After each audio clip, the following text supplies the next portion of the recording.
Salve, salve pessoal, sejam todos bem-vindos, estamos aqui novamente e no vídeo de hoje eu gostaria de falar um pouco sobre o mundo digital, a internet, o mundo virtual e a educação. Pessoal, nós fomos forçados dentro do ambiente de ensino a migrarmos do ambiente presencial para um ambiente EAD. Eu mesmo, particularmente, alguns anos atrás, fui um crítico muito ferrenho do EAD, sempre valorizando o presencial e o contato devido à socialização dos indivíduos. E, inclusive, eu continuo defendendo isso, a importância de nós nos socializarmos para o nosso progresso. Porém, a internet tem se mostrado uma ferramenta tão eficiente para adquirir conhecimento, e se ela for utilizada da maneira correta, ela ajuda tanto a escola a se organizar, e isso pode resultar na aceleração do processo de formação dos indivíduos, que não tem como mais não usar essa ferramenta. Não tem como mais irmos para a escola sem levarmos um celular para utilizar como ferramenta, um tablet ou um notebook. Digo mais, o celular já supre todas as necessidades. O notebook seria o essencial pela plataforma em si, né? Pelas características do hardware em si ali, para poder mexer no Word, no Excel e outros programas. Mas em primeiro momento, assim, só o celular já permite que eu acesse os aplicativos e consiga me virar nos 30 ali. Mas pessoal, vamos falar um pouco sobre a organização das escolas nesse ambiente virtual e que foi resultado dessa necessidade que estamos vivendo de distanciamento e tudo mais. Fomos forçados a ficar em casa, a fazer trabalho em home office e nos distanciarmos uns dos outros para a nossa própria preservação. O que aconteceu? Algumas escolas começaram a trabalhar com aulas gravadas, então o professor grava a aula, depois o aluno assiste a aula e executa algumas atividades. E outras escolas fazem as aulas online ao vivo e o aluno assiste e tudo mais. Eu particularmente acredito que seria mais interessante o professor gravar várias videoaulas de diferentes temas e aí o aluno entra na plataforma, assiste a videoaula, na plataforma já vai aparecer lá que ele concluiu aquela videoaula, terminou de assistir a videoaula, abrem as atividades e essas atividades vão ser atividades que ele vai ter que utilizar aquela videoaula como referência para poder estar exercendo ali e conseguir resolver os problemas. Beleza. Dessa forma, então, parece que poderíamos resolver todos os nossos problemas online, né? Então, a escola, fisicamente falando, não precisaria mais existir. Mas, na verdade, o que poderia estar acontecendo é que os centros de ensino poderiam estar modificando a sua estrutura interna e realmente sendo utilizados em momentos oportunos para a prática de atividades específicas.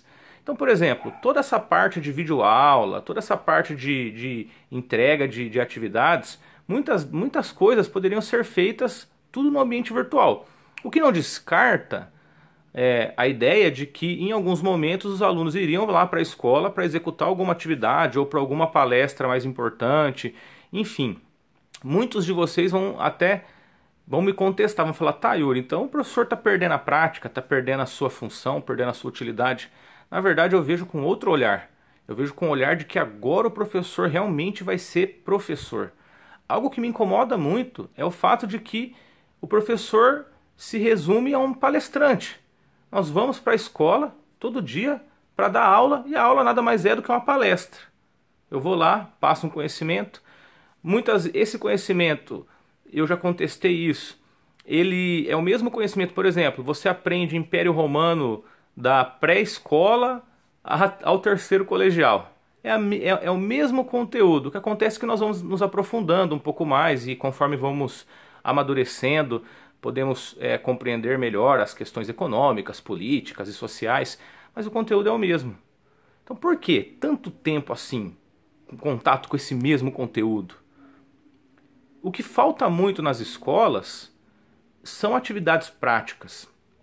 E nós não temos tempo hábil, ou pelo menos neste modelo de educação que existe, nós não temos esse tempo hábil, porque nós vamos para a escola para assistir aula. E ficamos lá 5 horas assistindo aula. Só que o que vocês estão fazendo agora aqui? Vocês não estão me assistindo? Vocês não precisam vir até a minha casa onde eu estou gravando o vídeo para me ver. Como nós não precisamos ir até uma escola para ver um professor dando aula. Nós podemos aparecer aqui, ó. Oi, vamos assistir o vídeo? E você assiste o vídeo. Perguntas, essas coisas podem ser feitas todas pelo ambiente online, até pelo WhatsApp. Dá para criar um sistema, um programa de orientação que você utiliza o WhatsApp. É muito fácil, o aluno manda pergunta, você responde por áudio. Enfim, o único comprometimento do EAD seria a socialização, o contato. Mas lembrando que o fato de utilizarmos a internet nesse sistema, então, por exemplo, o professor grava a aula ou a escola opta por ter a aula online, obrigatoriamente o aluno tem que assistir a aula naquele período, mas eu acho que isso geraria alguns entraves. O fato é que a escola pode ser reformulada no seu ambiente interno. As salas de aulas podem se tornar realmente laboratórios. Então, por exemplo, quando o aluno precisa entregar alguma atividade prática, ele tem que fazer alguma atividade prática. Ele está lá na matéria de geografia, então ele chegou a ele assistiu determinadas aulas, entregou determinadas atividades, conseguiu concluir determinados objetivos, aí chegou no objetivo X que ele tem que exercer uma atividade lá na escola. Aí ele vai direto lá para a sala de geografia, que não vai ser uma sala de aula, vai ser o laboratório de geografia. Como você pode ter o laboratório de química, o laboratório de biologia, o laboratório de história, e você cria um ambiente muito mais tematizado, em que quando o aluno, pelo simples fato de estar ali, de pisar ali, de estar vivenciando ali, ele consegue incorporar o conhecimento pela sua própria vivência naquele ambiente. Claro que com mediação do professor, com atividades práticas e específicas que nos orientem para tal. Mas pessoal, veja bem, eu já contestei isso em outros vídeos, né, falando do tempo que nós levamos para nos formarmos. A gente demora muito tempo, são 6 anos lá dentro da faculdade, de 4 a 6 anos, dependendo do curso, assistindo aula, e vamos ter estágio nos últimos 6 meses do curso, que é a parte mais importante. Ah, mas a teoria, como que eu vou fazer o estágio se eu não tiver teoria? Eu não consigo aprender a teoria enquanto pratico? O que me impede de dia após dia intercalar teoria e prática? Mesmo porque a prática, ela me força a teoria. Sabe aquela pergunta chata pra caramba? Professor, onde eu vou usar isso?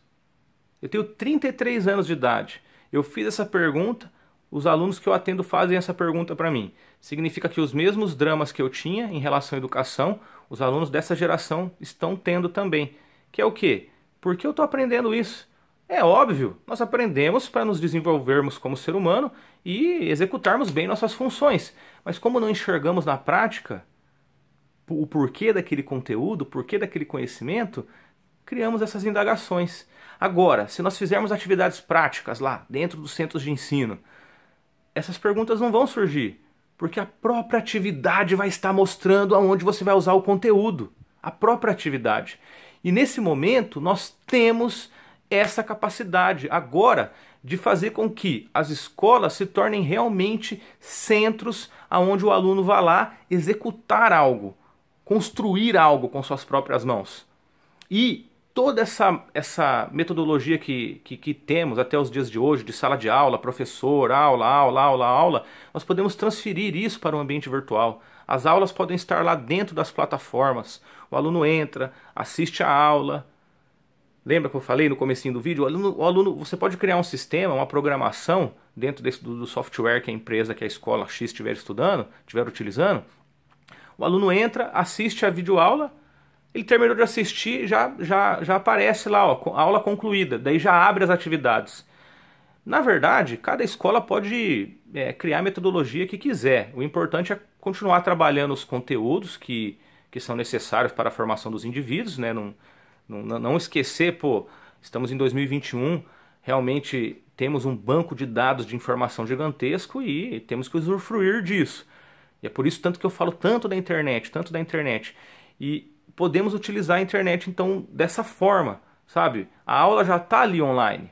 Claro, mais uma vez, isso não muda o fato de que o professor vai estar presente. Por exemplo, existem o professor de geografia, todo o meu curso está online ali, mas vão ter algumas atividades presenciais, ou alguma palestra de algum tema, alguma outra curiosidade, uma mesa redonda, algo, atividades diferentes. E aí o aluno direciona-se para a escola para esse tipo de atividade diferente. Mas nós temos que, de alguma forma, começarmos a fazer essa pequena transição. A transição não pode ser muito brusca, porque existe uma certa dificuldade de adaptação. É só observarmos esse momento, os próprios pais, está todo mundo com muitas dificuldades. Agora as coisas já estão caminhando um pouco mais fácil, já aconteceu uma familiarização. Olha só, isso é um ponto bom. Em um ano, muitos se familiarizaram. O que mais peca, do meu ponto de vista, é a desigualdade social, que faz com que muitos não tenham acesso às ferramentas. Então, todo esse discurso que eu estou falando aqui, para aqueles que não têm acesso às ferramentas, vai por água abaixo, porque a pessoa não vai ter acesso à ferramenta, não tem acesso a um celular, a um notebook, a um tablet, nem à internet, ou a escola não consegue oferecer isso, não consegue oferecer uma escola pública, por exemplo, se ela não conseguir oferecer a internet para o indivíduo, tudo isso que eu estou dizendo vai por água abaixo. Então, um dos problemas que eu vejo hoje, que não é um problema de hoje, é um problema que vai gerar entraves em todas as áreas, é essa desigualdade social. Mas a internet nos traz essa possibilidade de recriarmos o ambiente interno das escolas, fazendo com que as escolas se tornem ambientes de mais prática. E, a partir do momento que nós conseguirmos criar isso, o nosso processo de formação vai ser mais rápido. Vai ser muito mais rápido. Imaginem vocês, tem muitas crianças aí, adolescentes de 14, 15, 16 anos, com muitas ideias no campo da robótica, no campo da computação, no campo ambiental. Poderiam ser inventores, mas nós não conseguimos, através da escola, abrir o leque para eles. Eles estão desanimados, eles estão entristecidos. Aquele vídeo que eu fiz falando sobre a escola é chata, era sobre isso. O olhar das crianças está dizendo para nós, caramba, será que não tem nada diferente? Outro dia tinha um aluno, eu estava com um aluno, atendendo um aluno, e mediando, né, esse aluno, e ele estava fazendo uma atividade de artes, e ele terminou de fazer a atividade e falou, nossa, professor, me sinto inútil fazendo isso. E ele tinha feito ele tinha recriado a imagem dele, a professora tinha proposto que ele recriasse a imagem dele, utilizando a metodologia do cubismo, né, do Pablo Picasso. Ele fez um desenho bem legal, recortou com recortes de revistas, ficou sensacional. Ficou muito bom, mas ele se sentiu assim, nossa, isso é tão pequeno, tem coisas tão maiores que eu posso fazer. E aí eu conversei com ele e falei, olha, na verdade esse trabalho que você fez foi fundamental, foi um trabalho muito bom, poderia ser feito coisas mais aprofundadas no campo da arte, concordo com você, mas existe esse drama, essa angústia por parte dos alunos de olhar para a escola e falar, nossa, mas é só isso? Eu preciso de mais. E às vezes esse mais não serão coisas mais complexas, talvez serão coisas mais simples, porém mais práticas, em que realmente o aluno veja o resultado do seu esforço construindo algo, entende? Quando nós construímos algo, por exemplo, eu me esforço lá e refloresto toda a margem de um rio. Pô, eu entendi a importância do estudo ambiental, da mecânica dos solos, da mecânica da água, da hidrografia, do estudo da hidrografia, do porquê de preservar, do porquê que de acordo com o tamanho da largura do rio eu preciso de um app maior. Eu vou lá na prática. Enquanto eu estou dando aula, eu estou mostrando imagem, eu estou mostrando vídeo, mas quando eu levo o aluno na prática e ponho a mão na massa, ele vai ter que abrir um buraco, vai sentir a textura diferente do solo, vai entender um lugar, aqui é mais duro porque o solo é assim, aqui é mais maleável porque o solo é assim, aqui é mais íngreme, vamos ter que criar uma alternativa diferente para fazer o reflorestamento. Então dessa forma nós conseguimos, né, interagir vários conhecimentos. E talvez seja isso que está faltando um pouco para nós, pessoal. E a internet nos possibilita isso, recriarmos os ambientes de ensino, realmente utilizarmos o professor como aquele que guia, que orienta, não apenas como meros palestrantes dentro das salas de aula, que é o que nós estamos fazendo. A gente vai lá e fica palestrando. Ficamos preparando os alunos para Enem, para vestibular. Como eu já disse, o aluno vai fazer o Enem, vai fazer o vestibular, mas ele não vai nem dentro da faculdade, ele não vai resolver nunca mais um exercício daquele. Ele não vai fazer nenhum exercício da prova do vestibular dentro da faculdade. Ele não vai fazer aquilo, vão fazer outras coisas. Então por que eu fico 3 anos estudando aqueles exercícios?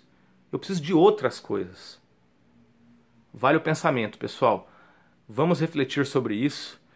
Os donos das escolas, vocês têm a possibilidade nos dias de hoje de modificar as coisas sem comprometer o processo de ensino-aprendizagem. Pelo contrário, otimizando o processo de ensino-aprendizagem, e essa otimização ela vai ser diretamente direcionada assim, no tempo que leva para a formação do aluno. Nós podemos nos formar de uma maneira muito mais rápida e eficiente, devido à quantidade gigantesca de conhecimento armazenado que nós temos e as tecnologias que podemos utilizar para o nosso bem.